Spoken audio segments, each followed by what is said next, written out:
जय हिंद दोस्तों, मेरा नाम उदित और आप देख रहे हैं जियो टॉक्स। हमारे चैनल को लाइक करिए और सब्सक्राइब भी करिए और वीडियो पसंद आए तो शेयर जरूर करिएगा अपने दोस्तों के साथ। दोस्तों, आज का टॉपिक है सीरियन सिविल वॉर। एक बहुत ही घमासान सिविल वॉर थी जो 2011 में शुरू हुई थी और आज तक उसके अभी तक खत्म नहीं हुई है। तो आज इसके बारे में बात करेंगे डिटेल में, इसकी हिस्ट्री के बारे में, कब शुरू हुई, कैसे शुरू हुई और प्रेजेंट टाइम में क्या सिचुएशन है। तो दोस्तों, सीरिया का सिविल वॉर के बारे में बताने से पहले थोड़ा बैकग्राउंड बता दूं। सीरिया जो है मिडिल ईस्ट की एक कंट्री है, ऑयल रिच कंट्री है। और सीरिया की डेमोग्राफी ऐसी है कि वहां अरब्स रहते हैं, मुस्लिम अरब्स। 80 से 85% वहां पर अरब्स हैं और बाकी 15% माइनॉरिटी में कर्ड्स, एक और एथनिक ग्रुप है जो मिडिल ईस्ट का ही ग्रुप है। जो कर्ड्स हैं वो भी इराक में है, ईरान में है, सीरिया में है और टर्की में है। तो वहां पर कर्ड्स भी हैं। अब अरब्स जो हैं उसमें सुन्नीज भी हैं, शियाज भी हैं, एलावाइट्स भी हैं, क्रिश्चियंस भी हैं, पर मेजोरिटी वो एक सुन्नी मुस्लिम कंट्री है सीरिया। और माइनॉरिटी में उसमें शियाज, एलावाइट्स हैं और कर्ड्स में भी शिया सुन्नी दोनों होते हैं। एनीवेज, ये इसकी एथनिसिटी और डेमोग्राफिक्स मैंने आपको बताई। अब 2011 में जैसा आपको पता होगा, अरब स्प्रिंग नाम की एक चली थी चीज। बेसिकली वो एक CIA बैक्ड प्रोग्राम था मिडिल ईस्ट के अलग अलग देशों में रेजीम चेंज करवाने का। ये जो मोनार्कीज हैं और जो ये राजशाही एरिस्टोक्रेसीज हैं, इन्हें खत्म करने के लिए कि इनकी तख्ते पलट हो जाए।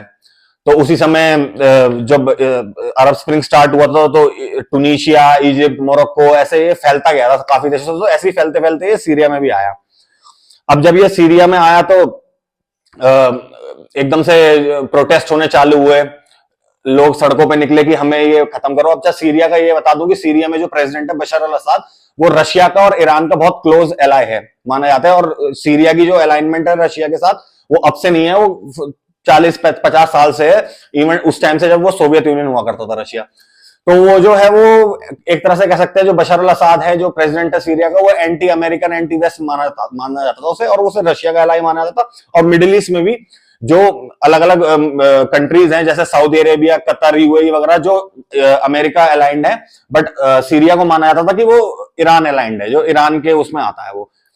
अब जब वहां पर ऐसा हुआ तो उस समय तो सोशल मीडिया वगैरह बिल्कुल नया नया आया था, ज्यादा कुछ था नहीं। तो ऐसा दिखाया गया कि ये जो प्रोटेस्ट हैं वो पीसफुल प्रोटेस्ट हो रहे थे, लोग रोडों पे निकल रहे थे, बशर अल असद के खिलाफ कह रहे थे कि इसकी हम तख्ता पलट करके, हमें डेमोक्रेसी चाहिए, इनको यहां से निकालो, हमें दूसरा प्रेसिडेंट चाहिए। क्योंकि बशर अल असद बेसिकली वो फैमिली, मतलब वो एक मोनार्की नहीं कहेंगे, राजशाही नहीं थी, पर बेसिकली उससे पहले उसका फादर था हाफिज अल असद, वो प्रेसिडेंट रहा था कई साल तक। और उसके बाद अब ये 2000 में बना था, 11 तक था, और आज भी बशर अल असद ही प्रेसिडेंट है सीरिया का। तो बेसिकली वो डिक्टेटरशिप ही मान लो, ऐसे सद्दाम हुसैन था इराक में कि बैठा है 30 साल से बैठा, सबको पता था कि उसके बाद अगर अमेरिका की इंटरवेंशन नहीं होती तो उसके बाद उसके लड़के को उदय हुसैन को बनना था। तो वैसा टाइप का सिस्टम था कि वो असद फैमिली ही रूल करती थी सीरिया को। अब जब ये अरब स्प्रिंग स्टार्ट हुआ सीरिया में, तो जब इन्होंने कहा कि पीसफुल प्रोटेस्टर्स थे, तो मीडिया में ऐसा फैलाया गया और दुनिया को ऐसा दिखाया गया, खासकर वेस्टर्न मीडिया की तरफ से और वेस्टर्न कंट्रीज की तरफ से, कि पीसफुल प्रोटेस्ट पर इन्होंने गोलीबारी करवा दी और सीरियन फोर्सेस ने बहुत जुल्म करा है और मार रहे हैं, काट रहे हैं और अपने लोगों को बहुत ऑप्रेस कर रहे हैं। तो जब ऐसा हुआ तो फिर अचानक से क्या हुआ कि सीरिया की आर्मी में डिफेक्शंस होने चालू हुए और एक नई ऑर्गेनाइजेशन सामने आई अरब स्प्रिंग स्टार्ट होने के कुछ ही महीने बाद, जब प्रोटेस्ट स्टार्ट हुए थे सीरिया में, जिसने अपना नाम रखा फ्री सीरियन आर्मी। कि हम ये सीरिया की जो ऑफिशियल आर्मी है उससे डिफेक्ट करके हमने एक अपनी अलग ऑर्गेनाइजेशन बनाई है, फ्री सीरियन आर्मी। अब जब वो फ्री सीरियन आर्मी बनी तो उसने फिर गवर्नमेंट फोर्सेस के खिलाफ लड़ना चालू करा। अलग अलग इलाकों में अलग अलग स्प्लिंटर ग्रुप्स खड़े होने चालू हुए और कुछ कुछ ब्रिगेड्स, कुछ कुछ पलटनों ने डिफेक्ट करना चालू करा आर्मी से सीरिया की। और अलग अलग जो नॉन आर्मी वाले भी थे जो सिविलियंस के साथ मिलकर ग्रुप्स बनाने चालू करे, वो सब एक अम्ब्रेला ऑर्गेनाइजेशन बनके फ्री सीरियन आर्मी बनी और उन्होंने गवर्नमेंट फोर्सेस के खिलाफ लड़ना चालू करा। अब इस लड़ाई के स्टार्ट होने के बाद जब कुछ इलाकों में लड़ाई थोड़ी बढ़ने लगी, क्योंकि उनके पास हथियार वगैरह भी थे, क्योंकि आर्मी से डिफेक्ट करता तो वो हथियार वगैरह लेकर भी डिफेक्ट हुए। और बेसिकली क्या था कि उनकी फंडिंग जो थी ना, ये सारा खेल काफी समय बाद समझ में आया, बट उस समय लगा लोगों को कि हाँ ये जेन्युइन क्रांति है, जेन्युइन रेवोल्यूशन है, कि लोग खड़े हो गए एक, जिसे कहते हैं कि ऑपरेसिव रेजिम के खिलाफ बगावत करने के लिए, रेवोल्यूशन, क्रांति करने के लिए। तो जब फ्री सीरियन आर्मी ने सीरियन फोर्सेस का लड़ना चालू करा तो कैजुअलिटीज दोनों तरफ होनी चालू हुई। ऐसा करते करते क्या हुआ, जब 6-7 महीने बीते इन लड़ाई को, तो धीरे धीरे करके वीडियोस आनी चालू हुई जिसमें दिखाया गया कि सीरियन आर्मी के लोगों की गर्दनें काटी जा रही हैं, उनके दिल काट के खाए जा रहे हैं, अल्लाह अकबर के नारे लग के बिल्कुल गर्दनें उड़ाई जा रही हैं, इस टाइप की जो जिहादी टाइप की वो होने लगी। अच्छा, फ्री सीरियन आर्मी का कहना यह था कि हम एक सेक्युलर और एक डेमोक्रेटिक ऑर्गेनाइजेशन है, हम तो डेमोक्रेसी लाएंगे, बशर अल असद को पावर से हटाने के बाद हम यहाँ पर इलेक्शन करवाएंगे। पर जब कुछ महीने बाद लोगों को समझ में आया कि नहीं, इसमें जिहादी तत्वों का भी मिलना स्टार्ट हो गया है, ये प्रॉपरली कोई सेक्युलर और वो ऑर्गेनाइजेशन नहीं है, तो तुरंत अलग अलग काफी सारी नई ऑर्गेनाइजेशन खड़ी होनी स्टार्ट हो गई पूरे सीरिया के अलग अलग इलाकों में, जो कि बेसिकली ओपनली कहती है कि हम इस्लामिस्ट पार्टी हैं, इस्लामिक ऑर्गेनाइजेशन है, और हम तो यहाँ शरिया लॉ लगाएंगे पूरे सीरिया में। अब इनमें एहरार अल शाम, जैश अल इस्लाम करके हुई, फिर एक सबसे पावरफुल इनमें एक आया फैक्शन अल नुसरा फ्रंट। अल नुसरा फ्रंट जो था उसको, वो इतना पावरफुल था कि उसने काफी इलाकों पे थोड़ा कैप्चर करने स्टार्ट करे और सीरियन फोर्सेस को हराना स्टार्ट करा कई कई इलाकों में और लड़ाइयों में। तब क्या हुआ कि अल कायदा जो है, जो टेररिस्ट ऑर्गेनाइजेशन है, उसने इनको अपना वो रिकॉग्नाइज करा कि ये हमारी सीरियन ब्रांच है। मतलब जो अल नुसरा फ्रंट है वो अल कायदा की सीरियन ब्रांच हो गई थी, कि अल कायदा की जो ये सीरिया वाली ब्रांच है ये अल नुसरा फ्रंट है, और ये अल कायदा के नाम से, अल कायदा के झंडे के नीचे लड़ेगी। अब बाकी क्या हुआ कि उस समय जब जिहादी संगठनों ने इकट्ठा होना स्टार्ट हुआ और फिर अलग अलग देश के अलग अलग उलेमाओं ने फतवे जारी करे और कहा कि सीरिया में जो है वो जिहाद की घोषणा कर दी, जिहाद ऐलान हो गया, जैसे ही अफगानिस्तान में या इराक में होता है कि जिहाद की घोषणा करी जाती है। तो जब जिहाद की उसने वो उलेमाओं ने अपील करी, तो फिर और बाहर के अलग अलग देशों से जिहादियों ने आना स्टार्ट करा सीरिया के अंदर। और ऑब्वियस सी बात है, अगर जिहादी जब आएंगे तो उनका जो एक कहते हैं कि झुकाव रहेगा, वो ऑब्वियसली जो कट्टर संगठनों के खिलाफ ही रहेगा, जो शरिया लॉ पसंद करते हैं, जो बिल्कुल एकदम कहते हैं कि इस्लामिस्ट ऑर्गेनाइजेशन। तो जाकर उन लोगों ने अल नुसरा फ्रंट ज्वाइन करनी स्टार्ट करी। अब ये सिविल वॉर चली 2011 से स्टार्ट होकर 2012 तक आते आते ये हो गया था कि अलग अलग जिहादी संगठन इकट्ठे हो गए थे, एहरार अल शाम, जैश अल इस्लाम, और सबने छोटे छोटे अलग अलग पॉकेट्स में सीरिया के लड़ाई करनी स्टार्ट कर दी थी सीरियन गवर्नमेंट के साथ, और अलग अलग कुछ कुछ इलाकों पे कब्जे करने स्टार्ट कर दिए थे, छोटे छोटे गांवों में, छोटे छोटे शहरों में। अब इसमें अगले साल ऐसा हुआ कि इसका इराक की इन्वेजन से डायरेक्ट रिलेशन है, कि इराक में अल कायदा इन इराक करके, जो अल कायदा की ब्रांच थी इराक में, वो अल कायदा से टूटी और उसने सीरियन सिविल वॉर में घुसना स्टार्ट करा, जिसे कहते हैं Islamic state of Iraq and Syria, ISIS. आपने नाम सुना होगा, वो वीडियोस देखी होंगी, वो जो उन्होंने जिसे कहते हैं बेरहमी और जो उस चीज से कहते हैं ना बर्बरता और राक्षस पने से जो काम करा, तो वो आईसिस की शुरुआत यहां से हुई थी। बेसिकली वो पहले अल कायदा की ब्रांच थी इराक में, पर जब उन्हें मौका दिखा कि अरे सीरिया में सिविल वॉर चल रही है, जिहाद डिक्लेयर हो गया, तो हमारे पास मौका है, तो वो इराक से शिफ्ट होकर सीरिया में है। जैसे आपको पता है इराक और सीरिया का बॉर्डर मिलता है, ठीक है, दोनों पड़ोसी देश हैं। और इराक में उस समय वैसे ही अमेरिकन फोर्सेस विड्रॉ कर रही थी। सद्दाम हुसैन की इन्वेजन जब 2003 में हुई थी, तो उसके बाद 2011-12 के बाद अमेरिकन फोर्सेस ने काफी हद तक विड्रॉ करना स्टार्ट कर दिया था, तो इराक में भी एक पावर वैक्यूम स्टार्ट हो गया था, और वहां भी थोड़ा सेक्टेरियन वायलेंस शिया और सुन्नी ग्रुप्स के बीच में चल रहा था। तो उसी के देखते पनपते हुए अल कायदा ने इराक ने अपनी तंजीम बदल के घोषित करा कि हम Islamic state of Iraq and Syria हैं, और वो सीरिया के सिविल वॉर में घुसी। अब जब वो सीरिया के सिविल वॉर में घुसी, तो उन्होंने डिक्लेयर कर दिया सबको, जो सीरियन गवर्नमेंट थी वो भी, जो फ्री सीरियन आर्मी और थोड़े सेक्युलर ग्रुप्स थे उन्हें भी, और प्लस अल नुसरा, एहरार अल शाम, जैश अल इस्लाम, जो इस्लामिस्ट ग्रुप थे उनको भी, कि हम इन सबके खिलाफ जिहाद लड़ेंगे, हमें इन सबको हराना है। मतलब जो और जिहादी संगठन थे, अल नुसरा, एहरार अल शाम, जैश अल इस्लाम और इवन फ्री सीरियन आर्मी, ये लोग आपस में कोऑपरेट करके भी लड़ते थे। वैसे अलग अलग ग्रुप्स थे, पर कई जगह जब इन्हें लगता था इन्हें बड़ा ऑफेंसिव करना होता था गवर्नमेंट के खिलाफ किसी बड़े शहर पे, तो ये लोग सारे छोटे छोटे अलग अलग 8-10 ग्रुप्स मिलकर हमले भी करते थे एक साथ। तो इनमें ऐसी कोई लड़ाई नहीं थी। अगर इनके बीच में लड़ाई होती भी थी, तो वो बेसिकली आइडियोलॉजी की लड़ाई नहीं थी, वो टेरिटरी की या पैसे वैसों के ऊपर या उसके ऊपर, जैसे कहते हैं ना माफियाओं के बीच में दो टेरिटरी के बीच में लड़ाई हो रही है, उस टाइप की होती थी। बट मोटा मोटा इनके बीच में कोऑपरेशन रहता था, तो उसमें वो सारे इस्लामिक सेक्युलर ग्रुप सब मिलमिला के लड़ते थे। जब अगर कोई बड़ा ऑफेंसिव करना होता था और फाइटर्स की जरूरत पड़ती थी, कि भाई इनमें सबसे बड़ा जो ग्रुप था वो अल नुसरा फ्रंट ही था, जो अल कायदा की ऑफिशियल ब्रांच थी सीरिया में, और बाकी छोटे छोटे ग्रुप थे, किसी का 500 फाइटर, किसी का 200 फाइटर, किसी का 1000 फाइटर, पर जिसे कहते हैं कि हाँ एक मोटा मोटा जिसे कहते हैं 8 से 10,000 फाइटर्स जो थे वो अल नुसरा के पास थे। अब जब आईसिस आई सीरियन सिविल वॉर में, और आईसिस ने जिहाद डिक्लेयर करा सबके खिलाफ, कि भाई हम अल कायदा के खिलाफ भी लड़ेंगे। उन्होंने अल कायदा के खिलाफ भी जिहाद डिक्लेयर करा, प्लस सीरियन गवर्नमेंट के खिलाफ भी, और जितने ग्रुप्स थे उन्होंने कहा हमें किसी से मतलब नहीं, हमें किसी के साथ कोऑपरेट नहीं करना, तुम सब काफिर हो, हमें सबको मारना है, हमारा ही जो शरिया लॉ जो प्रकार का हम लगाएंगे और जिस प्रकार का इस्लाम हमारा वही सही होगा। अब जब आईसिस आई तो ये पूरी सिचुएशन चेंज हो गई, क्योंकि 2011 से लेकर 2013 के मिडिल तक सिचुएशन थोड़ी बहुत किसी कुछ इलाकों पे उन्होंने रेबल ग्रुप्स ने कब्जा करा, गवर्नमेंट ने वापस ले लिया, कुछ जगह से गवर्नमेंट ने विड्रॉ कर लिया, तो ऐसे चलता रहता, कोई बहुत अंतर नहीं आया। जब मिडिल 2013 में आईसिस घुसी, और आईसिस अब अपने फाइटर्स इराक से लेकर तो आई ही थी, क्या अब उस समय का मानना है कि वो 10 से 12,000 फाइटर्स लेके इराक से आए थे सीरिया में।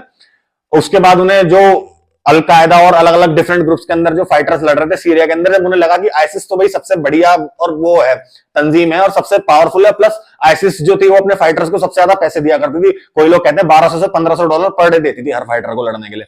और आईसिस ने घोषित करा कि हमें कैलिफेट बनाना है।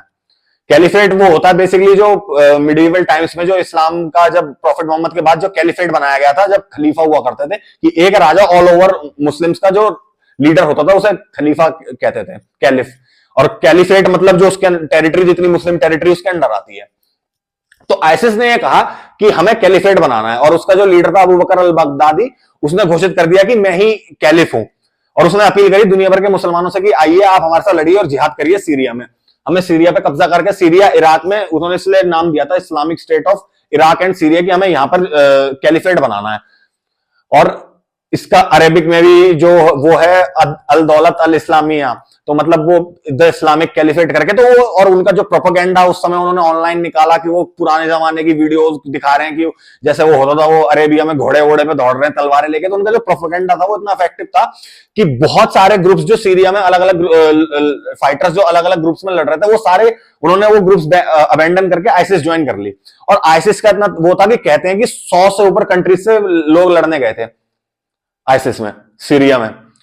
और इसी समय पे आईसिस ने क्या बोलते हैं, इराक पे भी हमला स्टार्ट करके इराक पे भी टेरिटरी कैप्चर करती। मतलब ये सीरिया है, ये इराक है, तो इस तरफ सीरिया और इस तरफ इराक, दोनों जगह की टेरिटरी कैप्चर करनी चालू कर रही थी। बट आज का हमारा टॉपिक सीरिया पे है, तो आज हम इराक को छोड़ देते हैं, सीरिया की ही बात करेंगे।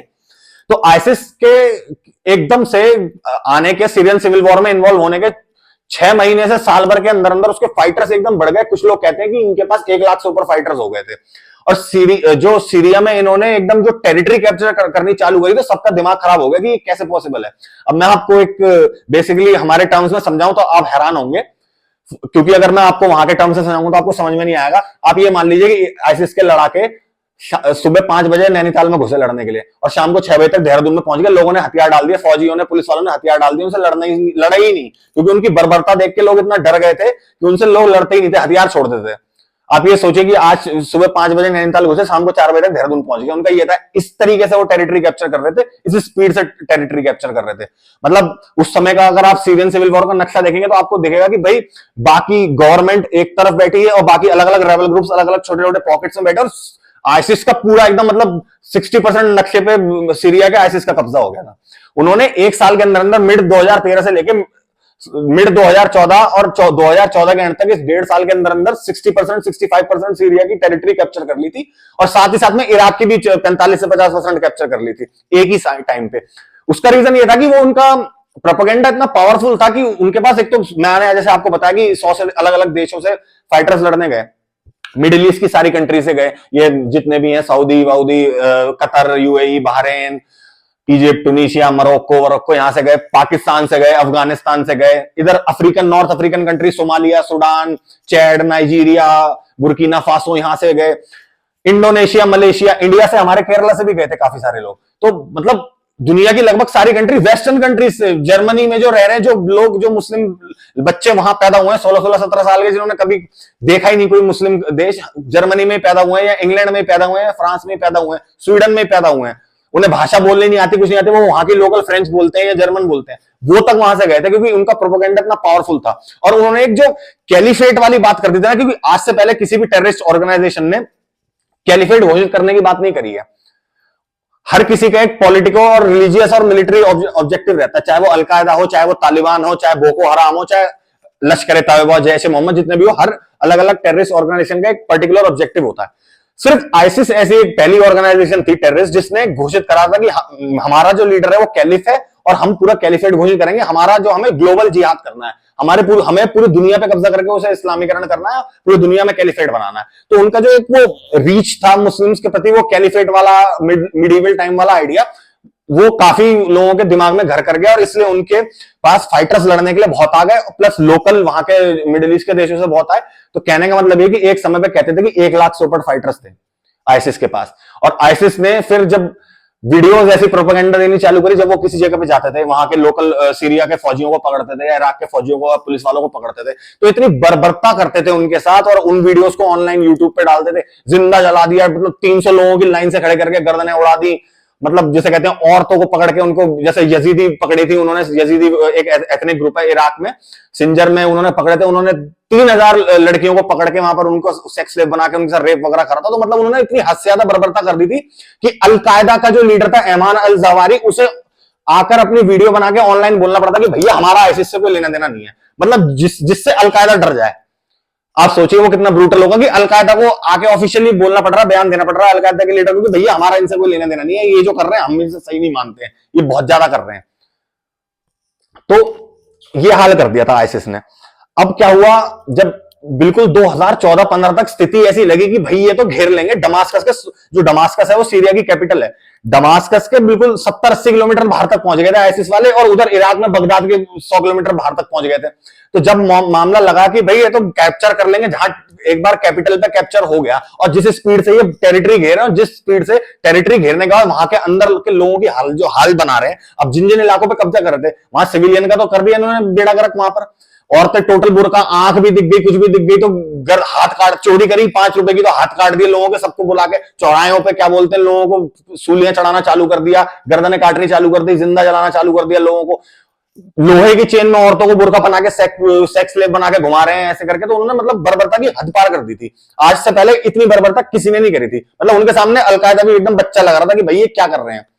तो आप सोचिए कि वो किस प्रकार की क्रूरता कर रहे होंगे, मैं अब क्या ही बताऊं आपको। तो जब दुनिया को लगा, जब दुनिया में इतना कंडेमनेशन होगा कि भाई ये क्या कर रहे हैं, हद हो गई है, तो उस समय अमेरिका ने फिर एक कोएलिशन बनाया जिसमें क्या बोलते हैं 57-58 देशों को उन्होंने इन्वॉल्व करा। उन्होंने कहा कि भैया अब हमें आईसिस से लड़ना पड़ेगा, इन्होंने बहुत टेरिटरी घेर ली है और अब हमसे नहीं हो पाएगा, वरना ये तो कब्जा कर लेंगे पूरे मिडिल ईस्ट में, रेडिकल इस्लाम फैला देंगे, पता नहीं इराक में और सीरिया को कब्जा करने का ना रोके और आगे बढ़ जाए, कहां कहां घुस जाए किसी को नहीं पता। और सीरिया का बॉर्डर टर्की से लगता है, टर्की नेटो नेशन है, तो इतना डर होने लगा तो उन्होंने कोएलिशन बनाया बॉम्बिंग करने के लिए, एयर स्ट्राइक्स करने के लिए कि हम आईसिस टारगेट्स में एयर स्ट्राइक करेंगे, सीरिया में भी इराक में भी। अच्छा, सीरिया में सिविल वॉर तो चल ही रही थी और इलाकों में जो गवर्नमेंट की फोर्सेज हैं जहां पर उनका कब्जा था, वो और जो दूसरे रेबल ग्रुप्स थे, अलकायदा और ये एहरार अल शाम, जैश अल इस्लाम, फ्री सीरियन आर्मी वगैरह, इनसे लड़ाई रेगुलरली चलती रहती थी, क्लैशेस होते रहते थे। पर आईसिस वाले जब आते थे वो गवर्नमेंट को भी मारते थे, इनको अलकायदा वालों को भी मारते थे, सबको मारते थे। तो ये हाल था, ये सिचुएशन थी। अब फिर 2015 में रशिया ने इंटरवीन करा। अच्छा, रशिया जैसे आपको पता है कि सीरिया का दोस्त है, बशर अल असद की काफी अच्छी उसके प्रेसिडेंट पुतिन के साथ है दोस्ती।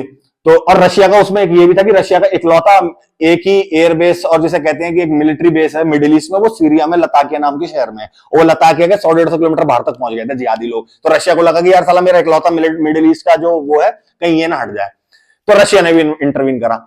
अब अमेरिकन लेड कोalition ने कहा, ढूंढा कि हमें क्या बोलते हैं कोई पार्टनर चाहिए ग्राउंड पे भी लड़ने के लिए, हम सिर्फ एयर बॉम्बिंग करके नहीं हरा सकते आईसिस को। तो अब जैसे आपको बता दूं, जब ये सीरिया में सिविल वॉर चल रही थी, जो कर्ड्स होते हैं, कुर्द जो लोग होते हैं, उन्हें लगा कि यार ये मौका है, इस समय गवर्नमेंट बिजी है, तो कर्ड्स भी क्या है काफी समय से ऑटोनॉमी मांग रहे हैं सीरिया के अंदर, कि वो कहते हैं कि हम एक अलग एथनिक ग्रुप है, हमारे साथ डिस्क्रिमिनेशन होता है, बाकी तो सब अरब्स हैं यहाँ पर, हम लोग हैं, हमारे साथ टर्की में भी होता है, ईरान में भी होता है, इराक में भी होता है, सीरिया में भी होता है। तो उन्होंने कहा कि हमें एक ऑटोनॉमी चाहिए। तो उस समय 2012 के टाइम पे कुर्द लोगों ने भी हथियार उठा लिए थे, तो उन्होंने भी एक संगठन बनाया था, सीरियन डेमोक्रेटिक फोर्सेस, और टोटल पूरे सीरिया में सबसे ज्यादा वाकई में लिटरली जो डेमोक्रेटिक और सेक्युलर थे वो सीरियन डेमोक्रेटिक फोर्सेस जो कुर्द ने बनाई थी वही थी। बाकी वो फ्री सीरियन आर्मी वगैरह वाले कोई नहीं थे, जैसे बोलने के नाम के सेक्युलर थे सब जिहादी, गर्दनें काटनी उन्होंने पहले दिन से स्टार्ट कर दी थी सीरिया के फौजियों की। तो जब उन्होंने सीरियन डेमोक्रेटिक फोर्सेस बनाई तो उन्होंने एक डिफेंसिव वॉर स्टार्ट करी थी 2012 से। उन्होंने कहा कि भाई ये जो सीरिया का जो नॉर्दर्न और नॉर्थ ईस्ट का जो इलाका है ना, वो सारा कर्डिश इलाका है जो टर्की के बॉर्डर से मिलता है और इराक के बॉर्डर से मिलता है। तो उन्होंने डिफेंसिव वॉर उस समय 2012 से स्टार्ट कर दी थी कि उन्होंने हथियार उठा के कहा था कि हम अपनी टेरिटरी डिफेंड करेंगे जो कर्डिश टेरिटरी है, हम यहां पर किसी को नहीं आने देंगे, ना हम किसी जिहादी ग्रुप को आने देंगे, ना आईसिस अलकायदा को, और ना ही हम गवर्नमेंट फोर्सेस को आने देंगे। तो वो भी लड़ रहे थे, पर वो डिफेंसिव वॉर लड़ रहे थे कि वो अपने इलाके में वो कोई टेरिटरी कैप्चर नहीं कर रहे थे, पर वो कहते कि जो इलाका हमारा है, ये जो ऊपर का नॉर्थ और नॉर्थ ईस्टर्न इलाका, हम यहां पर लड़ेंगे, हम यहां पर किसी को नहीं घुसने देंगे। तो वहां पर भी लड़ाई चल रही थी। तो जब अमेरिका ने कोalition निकाला तो उन्होंने कहा कि हमें ग्राउंड फोर्सेस पे किसके साथ मिलना चाहिए, तो भाई सजेशन आया कि कर्ड्स के साथ, सीरियन डेमोक्रेटिक फोर्सेस के साथ ही मिलना चाहिए, क्योंकि एक सेक्युलर और एक जेन्युइन जो है और अच्छे लड़ने वाले हैं। अब 3 साल 4 साल हो गए सिविल वॉर को स्टार्ट हुए, अभी तक अपनी टेरिटरी को संभाल के बैठे हुए, घुसने नहीं दिया इन्होंने किसी को भी। अब बीच बीच में क्या हुआ था कि कुछ कुछ शहरों में, 1-2 इलाकों में कभी अलकायदा घुस गई, आईसिस घुस गई, 15-20 दिन लड़ाई चली, फिर उन्होंने खदेड़ दिया उन्हें वहां से बाहर। तो ऐसा चलता रहता था बीच बीच में, पर मोटा मोटा उन्होंने अपनी टेरिटरी संभाल के रख रखी थी। अब ऐसा है, सिचुएशन ऐसी हुई थी जब अमेरिका 2015-16 तक ऐसी सिचुएशन हो गई थी कि सीरिया के जो बड़े बड़े शहर है, अल रक्का, पलमायरा, डेर अजूर, इन सब पे पूरा आईसिस का कब्जा हो गया था। इराक के भी जो बड़े बड़े शहर हैं, फलूजा, रमादी, मोसुल, रुतबा, अल अनबर, इन सब पे भी आईसिस का कब्जा हो गया था। इधर गवर्नमेंट जो थी वो वेस्ट की तरफ, जो मेडिटेरियन सी के पास की जो सीरिया है, वहां पर ये डमेस्कस, लताकिया, होम्स वगैरह यहाँ पर थी। और जो और संगठन थे, अलकायदा और अलकायदा एफिलिएटेड जिहादी ग्रुप्स, डिफरेंट डिफरेंट जो हो गए, फ्री सीरियन आर्मी, एहरार अल शाम, जैश अल इस्लाम, अल नुसरा वगैरह, इन्होंने इडलिब और एलेप्पो जो 2 शहर हैं, थोड़े बड़े शहर हैं, ये वहां पर कंसंट्रेटेड थे। तो बेसिकली 2015-16 तक ये सिचुएशन थी। अब इसके बाद जब अमेरिका का कोलिशन आया, तो अमेरिका ने फिर ग्राउंड फोर्सेस जो थी एसडीएफ की, कर्ड्स की, सीरियन डेमोक्रेटिक फोर्सेस, उनके साथ कोऑपरेट करना स्टार्ट करा और ग्राउंड पे वो हमला करते थे एसडीएफ वाले आईसिस के खिलाफ, और ऊपर से जो एयर स्ट्राइक्स और बॉम्बिंग वगैरह थी वो कोलिशन करता था अमेरिकन लेड, जिसमें मैंने आपको ऑलरेडी बता दिया 57-58 मुल्क थे, उसमें सारे वेस्टर्न कंट्रीज थी, NATO, European union, middle east की कंट्रीज भी थी, जॉर्डन, सऊदी अरेबिया, यूएई वगैरह, कतर, बहरीन वगैरह, ये भी थे, और बाकी यूरोपियन तो सारी कंट्रीज थी। अच्छा, अब ऐसा हुआ, और इधर रशिया ने इंटरवेंशन जब 2015 में करा। और इसके बारे में आपको एक बात और बता दूं कि जब गवर्नमेंट फोर्सेस जब सीरिया की लड़ रही थी अलग अलग जिहादी ग्रुप्स के खिलाफ, तो उस समय इन दोनों के इंटरवेंशन से पहले, अमेरिका और रशिया से पहले, ग्राउंड पे क्या हुआ था, जब टेरिटरी बहुत ज्यादा, जैसे मैंने आपको बताया 2014 तक कैप्चर करनी स्टार्ट कर दी थी आईसिस वगैरह ने, तो उस समय हिजबुल्ला, जो कि लेबनान में एक मिलिशिया ग्रुप है, ईरान बैक्ड है, आईआरजीसी ट्रेंड ग्रुप है, उसको ईरान ने कहा, क्योंकि ईरान की भी दोस्ती थी बशर अल अस्साद से, तो ईरान ने उसे कहा कि आप जाइए और इनकी गवर्नमेंट की और आर्मी के साथ मिलकर सीरियन आर्म्ड फोर्सेस से मिलकर आप ये जिहादी संगठनों से लड़के आइए। तो उसमें हिजबुल्ला भी इन्वॉल्व हो गया था। मतलब हिजबुल्ला और सीरिया की आर्मी प्लस इराक के जो शिया मिलिशियास थे, पॉपुलर मोबिलाइजेशन फोर्सेस, जो आईसिस से लड़ने के लिए स्पेशली बने थे 2014 में इराक में, वो भी हो गए। और फातिमियू ब्रिगेड, ज़ैनबियू ब्रिगेड करके और छोटे छोटे और मिलिशिया, शिया मिलिशियास थे, इनको ईरान ने इकट्ठा करा। इवन अफगानिस्तान और पाकिस्तान से भी शिया मिलिशियास गए थे लड़ने के लिए सीरिया में। वो गए थे कि सीरिया में जो शिया श्राइन्स हैं उन्हें बचाने के लिए, जो दमास्कस के आसपास के इलाके में, तो वो लोग भी सीरियन गवर्नमेंट के साथ मिलकर लड़ रहे थे, तो उनको सपोर्ट मिला रशिया का। तो ऊपर से फिर जब रेबल हेल्ड ये एलेप्पो और इडलिब वगैरह में रशिया ने एयर स्ट्राइक्स करी, और नीचे ग्राउंड पे सीरियन आर्मी, हिजबुल्ला, फातिमियू, ज़ैनबियू ब्रिगेड और इराक की पॉपुलर मोबिलाइजेशन फोर्सेस, इन सब लोगों ने मिलकर खदेड़ा अलकायदा वगैरह को और ये फ्री सीरियन आर्मी वगैरह को, ये इडलिब, एलेप्पो वगैरह से इस तरफ चल रहा था। ऊपर से एयर कवर रशिया दे रहा था, और थोड़ी बहुत स्पेशल उसकी स्पेशल फोर्सेस वगैरह भी थी। और इस तरफ ईस्टर्न सीरिया में, मतलब वेस्टर्न सीरिया में ये हो रहा था, और ईस्टर्न सीरिया में अमेरिकन लेड कोalition बॉम्बिंग्स कर रहा था आईसिस की टेरिटरी पे, और नीचे सीरियन डेमोक्रेटिक फोर्सेस लड़के उन्हें खदेड़ रही थी। तो ऐसे करते करते 2017 से लेकर 2019 तक 3 साल लगे, पर काफी हद तक दोनों अलग अलग ग्रुप्स ने जो दोनों लड़ रहे थे, आईसिस को भी टेरिटरी एकदम खत्म कर दी, घसीटते घसीटते इराक के बॉर्डर पे ले आया। और उस तरफ इराक से भी क्या बोलते हैं, ईरान बेड मिलिशियास थे, जो पॉपुलर मोबिलाइजेशन फोर्सेस बनाई गई थी, वो ईरान के, जो आपने नाम सुना होगा, कासिम सुलेमानी, वो जनरल था जो आईआरजीसी का कुड्स कमांडर, उसने बनाई थी। उसमें 70 अलग अलग शिया मिलिशियास को इकट्ठा करके एक फोर्स बनाई थी। तो उसमें बड़े बड़े ग्रुप्स थे, इराक के बादर ब्रिगेड, महादी आर्मी वगैरह। तो उन लोगों ने उधर से खदेड़ना चालू करता इराक से, और इधर से खदेड़ना चालू करता कर्ड्स ने, एसडीएफ ने। तो करते करते आईएसआईएस को बेसिकली 2019-20 के एंड तक हरा दिया गया था। काफी सारे उसके लीडर मार दिए गए थे एयर स्ट्राइक में, और टेरिटरी भी एकदम खत्म हो गई थी। और इधर रशियन एयर स्ट्राइक्स वगैरह ने प्लस हिजबुल्ला और डिफरेंट जो शिया मिलिशियास थे और सीरियन आर्मी ने मिलकर एलेप्पो, इडलिब वगैरह से भी खदेड़ के बिल्कुल टेरिटरी इनकी भी कम कर दी थी, जो अलकायदा और एफएसए और ये एहरार अल शाम वगैरह लड़ रहे थे। तो करते करते 2020 तक ये हाल हो गया था कि इधर आईसिस भी हार गई थी और उधर रेबल्स वगैरह भी काफी हद तक हार गए थे। आईसिस बिल्कुल छोटे छोटे पॉकेट्स में रेगिस्तान में बस गई थी, जो कि डेर अजूर के आसपास का रेगिस्तान है। और जो दूसरे जिहादी ग्रुप से जब वो पिटने चालू हुए हर तरफ से, उधर से हिजबुल्ला, सीरियन आर्मी और ये Fatima Zainabi brigade plus Russian air strikes वगैरह इतनी हुई, तो वो भी सारे जो अलग अलग ग्रुप्स थे वो पिटते पिटते सारी जगहों से हटते हटते हटते हटते घूम करके इडलिब शहर था, वहां पर आकर सारे इकट्ठे होके एक साथ आ गए थे। उसमें यूगर मुसलमान भी थे जो चाइना के शिनजियांग प्रोविंस से गए थे, उनकी भी तुर्किस्तान इस्लामिक पार्टी थी, वो भी सीरिया की सिविल वॉर में इन्वॉल्व हुई थी। मतलब सीरिया की सिविल इन्वॉल्व में तो आप ये मान लीजिए कि दुनिया का कोई जिहादी संगठन ऐसा नहीं था जो डायरेक्टली या indirectly through funding finance involve ना हुआ हो। सीरिया में दुनिया का कोई ऐसा जिहादी संगठन नहीं था। इवन अफ्रीकन वाले वो बोको हराम वगैरह जो नाइजीरिया वगैरह में लड़ते हैं, उन्होंने भी अपने फाइटर भेजे थे कि सीरिया में जिहाद लड़ना है। आप ये सोचिए, मतलब सीरिया में जितने टेररिस्ट ग्रुप है दुनिया भर के, आप ये मान लीजिए सब इन्वॉल्व थे और सब एक दूसरे से लड़ रहे थे, कोई किसी का सगा नहीं था। कभी एक साथ लड़ते थे फिर अलग अलग हो जाते थे। अच्छा, एक कोई किसी को मार रहा, कोई किसी को मार रहा, आईसिस सबको मार रहा था और वो आपस में भी लड़ते रहते थे। तो किसी को समझ में नहीं आ रहा कि क्या हो रहा है। कभी अमेरिका उनका साथ देके उनकी मदद करके कोई एक शहर पे कब्जा करवा के, अलकायदा तक जैसे अलकायदा एफिलिएटेड ग्रुप की भी मदद करी कि आईसिस को हराने के लिए एक शहर पे कब्जा करके एयर स्ट्राइक करके आईसिस को हराया, 15 दिन बाद उन्हीं पे एयर स्ट्राइक करके उन्हें मार दिया। तो कोई किसी को कुछ समझ में नहीं आ रहा कि कौन किसके साथ है, पर यह सबका क्लियर था कि भैया हम सब मिलकर आईसिस के खिलाफ है, आईसिस को हराना कि यह सबसे खतरनाक चीज है। तो उसके बाद अब प्रेजेंटली ऐसा सिचुएशन है कि गवर्नमेंट ने, अब मैं 2024 की जैसे आपको बात बताऊं, अभी प्रेजेंटली क्या चल रहा है, कहने का मतलब ये कि सिविल वॉर 2011 में स्टार्ट होने के बाद 2020 तक बिल्कुल ड्रॉप डाउन हो गई थी, उसका माइनर फाइटिंग चलती रहती थी। अब वो इडलिब के आसपास का जो इलाका है, वो खान शेखू, जिशर अगर शुगर वगैरह, वहां वो जिहादी संगठन जो सारे मिलकर बैठ गए 8-10, और वो कई बार आपस में भी लड़ते रहते हैं, उनके आपस में भी लड़ाइयां चलती रहती हैं, कई बार वो गवर्नमेंट से भी लड़ते रहते हैं। तो वो पूरी जैसे कहते हैं भसड़ मच रखी है, कुछ नहीं पता किसी को क्या हो रहा है। पर अभी प्रेजेंट में 2024 में ऐसा सिचुएशन हो गया है कि 2020 में जब काफी ड्रॉप डाउन हो गई थी सिविल वॉर, काफी हद तक गवर्नमेंट ने कंट्रोल ले लिया था, तो आप ये मान लीजिए कि 65 से 70% टेरिटरी सीरियन गवर्नमेंट और उसके एफिलिएटेड जो मिलिशियाज हैं, जैसा मैंने आपको बताया हिजबुल्लाह, पीएमएफ और फातिमा ज़ैनबी ब्रिगेड वगैरह, इन लोगों ने कैप्चर कर ली है, इनके कंट्रोल में है। वहां पर ईरान के फिर रशियन स्पेशल फोर्सेस भी हैं, ईरान के आईआरजीसी वाले भी हैं, कमांडर्स, मतलब वो पूरा हो ना वो मतलब ईरान की मिलिट्री डायरेक्ट इन्वॉल्व नहीं हुई थी और रशिया की मिलिट्री डायरेक्ट इन्वॉल्व नहीं हुई थी, पर वो as advisers to Syrian army officers और एज एडवाइजर्स इवन टू मतलब इनडायरेक्टली हिजबुल्लाह और ये जितनी और फातिमा ज़ैनबी ब्रिगेड वगैरह और जैश अल मुजाहिदीन भी एक ब्रिगेड थी, उनके खिलाफ एडवाइजर बनकर आ रहे थे, उन्होंने फौज नहीं भेजी थी।